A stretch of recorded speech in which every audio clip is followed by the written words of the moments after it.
आणि 30 तारखेची बैठक दाखवता आणि त्याच्यात अजित पवार राष्ट्रीय अध्यक्ष आम्ही घोषित करतोय असं जाहीर करता. शिवसेनेच्या बाबतीत जसं लोकप्रतिनिधींची संख्या विचारात घेतली तसंच राष्ट्रवादीच्या बाबतीत देखील असं आहे लोकप्रतिनिधींची काय संख्या असं विचारात आहे घेतली त्याने काय विचारात घेतलं माहीत नाही, पण कायदेशीर माणुसकीच्या दृष्टीने मानवी विचारांच्या दृष्टीने हा पक्ष जन्माला कोणी घातला? शरद पवारांनी. हा पक्ष मोठा कोणी केला? शरद पवारांनी. हा अख्ख्या देशभर हा पक्ष कोणी पसरवला?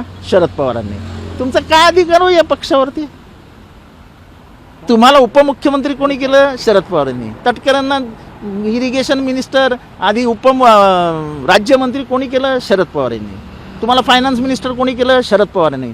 Technical and higher education minister केलं दिलीप वळसे पाटलांना कोणी केलं? गृहमंत्री कोणी केलं? शरद पवारांनी. हसन मुश्रीफांना हे सगळं कोणी दिलं? शरद पवारांनी. लाज नाही वाटत तुम्हाला? आज मरणासन्न यातना होत असतील त्या माणसाच्या हृदयामध्ये. तो फिनिक्स पक्षाप्रमाणे आहे. तो राग झाला तरी उडेल आणि स्वतःचं विश्व निर्माण करेल. आम्हाला माहिती आहे त्यांची ताकद काय आहे. वाईट एवढंच वाटतं की या जवळच्या माणसांनी त्यांची ताकद ओळखली नाही आणि त्या माणसाला अधू करण्याचा प्रयत्न केला. नाही होणार आहे. सर, निवडणूक आयोगामध्ये लाखो प्रतिज्ञापत्र सादर केली गेली होती. युक्तिवाद देखील दोन्ही गटाकडनं झाले. तो असं असताना असं मॅनेजच आहे सगळं, तर कुस्ती नुरा कुस्ती आहे. सगळं वळणच फिरतं. नुरा कुस्ती आहे, त्याच्यात काय मोठं आहे? महाराष्ट्राच्या जनतेला समजत नाही का? तुमची कायदेशीर बाजू भक्कम आहे. आमची कायदेशीर भक्कम आहे घटना ही बाजू हे आम्ही मान्यच करतो की आमची एकदम मजबूत बाजू होती आणि आहे. निवडणूक आयोग समोर कोणाचं चालतं? हा निर्णय अपेक्षितच होता. फक्त वाईट याचं वाटतं की जे बाळ त्यांनी जन्माला घातलं, जे बाळ संस्कार केलं, जे बाळ महाराष्ट्रभर पोचवलं, त्याचा विस्तार केला, त्या झाडाच्या फळांचा फायदा ज्यांनी घेतला त्यांनी शरद पवारांचे राजकीय दृष्ट्या गळा दाबण्याचा प्रयत्न केला. मला वाईट याचं वाटतं की त्यांचे हात थरथरले कसे. तुमची आगामी रणनीती काय असणार आहे? अरे सुप्रीम आमचं कोर्टामध्ये काही रणनीती नाही. आमचा चेहरा शरद पवार, आमचं चिन्ह शरद पवार, आमचा पक्ष शरद पवार. ज्या शरद पवारांच्या जीवावरती हे सगळे मोठे झाले ते तर आमच्या बरोबर आहेत ना. या सगळ्यांचा बाप जो होता तो आजही आमच्या जवळ आहे ना. आणि आमच्यासारखी छोटे कार्यकर्ते आजही त्यांच्या बरोबरच असतील. साहेब, तुमचं शरद पवारांशी बोलणं झालं? सुप्रीम कोर्टामध्ये मला मी शरद पवार साहेबांशी बोललेलो नाही. मी फक्त दिल्लीला माझ्या कामासाठी होतो. तेवढ्याच हा दुर्दैवी म्हणजे जे काय निकाल आला तो आत्ता मला समजला आणि मी साहेबांच्या घरी आत्ता जातोय. अजून गेलेलोही नाही आहे. तुमचं काय बोलणं झालं साहेबांशी फोनवरती?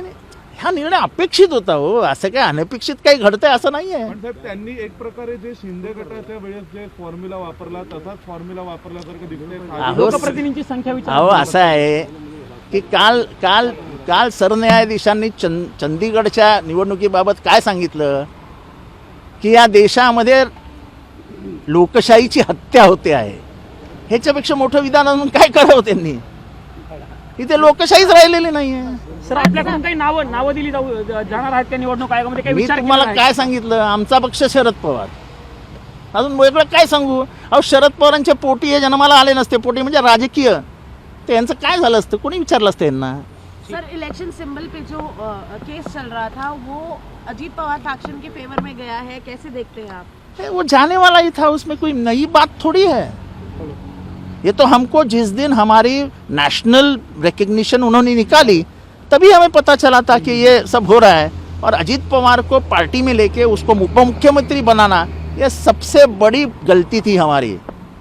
क्योंकि कहा जाता है घर का बेदी लंका ढाए. उसने लंका डुबा दी. आगे का क्या मैं कल बोला कि उन्होंने भाषण में बोला कि शरद पवार के आखिरी चुनाव कब होगा मालूम नहीं. तो मैंने बोला कि वो मौत की राह देख रहे हैं. तभी वो थोड़े से गड़बड़ा गए और मेरे ऊपर बहुत जनों ने वार किया. आज उन्होंने गला दाबा दिया शरद पवार का पॉलिटिकली. और इसके पीछे एक ही आदमी है, अजित पवार. ये बाकी के लोग जो बोल रहे हैं वो तो कान फूंक रहे हैं. उनके हत्या तो अजित पवार ने की. सगे यानी खून का रिश्ता, उस खून के रिश्ते ने गला दबा डाला. लेकिन अवार्ड साहब, फैसला चुनाव आयोग ने दिया है. आप लोग अभी भी अजीत पवार को दोषी मानते हैं? अभी भी हम अजीत पवार को ही दोषी मानते हैं. क्योंकि ऐसा है, ये मैनेज किया हुआ निकाल किसके वजह से आया? कौन आदमी था जो पहले 2019 में फूटा? किस आदमी ने ये सब लोगों को जमा करने का काम किया? किस आदमी ने 30 तारीख का झूठा बयान दिया? किस आदमी ने झूठे कागजात तैयार किए? अगर 1 तारीख को आप बोलते हो कि ये शिंदे और फडणवीस की सरकार भ्रष्ट है, 3 तारीख को आप बोलते हो कि शरद पवार ही हमारा अध्यक्ष है, तो 30 तारीख का कागज कहां से तैयार हो गया तुम्हारा? ये सब फ्रॉड पेपर पे बना हुआ निकाल है। इसमें तो लाज लज्जा अगर किसी की जा रही है, किसी का वस्त्र हरण हो रहा है, तो वो चुनावी आयोग का हो रहा है। शिवसेना के बाद ऐसा सर, एक बार कैमरा की तरफ टर्न कर दीजिए। शिवसेना के बाद अब फिर से एनसीपी के साथ ऐसा वाकया हुआ है महाराष्ट्र में। राजनीति देखो ऐसा है कि महाराष्ट्र की राजनीति में बहुत बुद्धि विवेक रखने वाले लोग हैं, उनको ये सब समझ में आ रहा है क्या हो रहा है। वो उन्होंने शरद पवार जी को 60-65 साल महाराष्ट्र में देखा है, और इनकी पहचान जो है अजीत पवार की, माइनस शरद पवार बोलते तो उनको कोई पूछता था क्या? कोई भी एक आदमी उनमें से बताओ कि जो बिना शरद पवार के ऊपर आया है। दिलीप वळसे पाटिल, हसन मुशरीफ, किसके किसके नाम लूं? बोलो उनको, पूछो उनको कि माइनस शरद पवार आप कौन हो?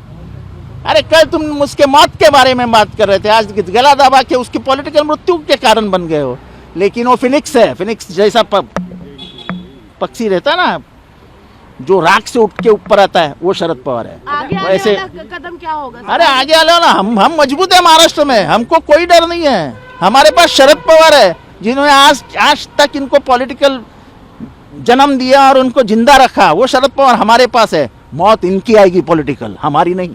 कानूनी रूप से कोई रास्ता बचता है अभी भी आपके बहुत है ना, सुप्रीम कोर्ट है ना। सुप्रीम कोर्ट ने कल ही चंडीगढ़ के मामले में, जहां पे वो रिटर्निंग ऑफिसर ने जो कुछ घोटाला किया, उसको नजर से उन्होंने बोला ये तो डेमोक्रेसी की हत्या हो रही है। ये क्या है? और यही डेमोक्रेसी की हत्या है। इस देश का लोकतंत्र गणतंत्र खत्म करने का प्रयास शुरू हो गया है। सर भाजपा को आप ज्यादा दोषी ठहराएंगे, मोदी अमित शाह को या अजित पवार को? देखो ऐसा है, सब मिलीजुली सरकार है ना भाई, सब मिलीजुली सरकार है। निवडणूक चुनाव आयोग को कोण बोल सकता है?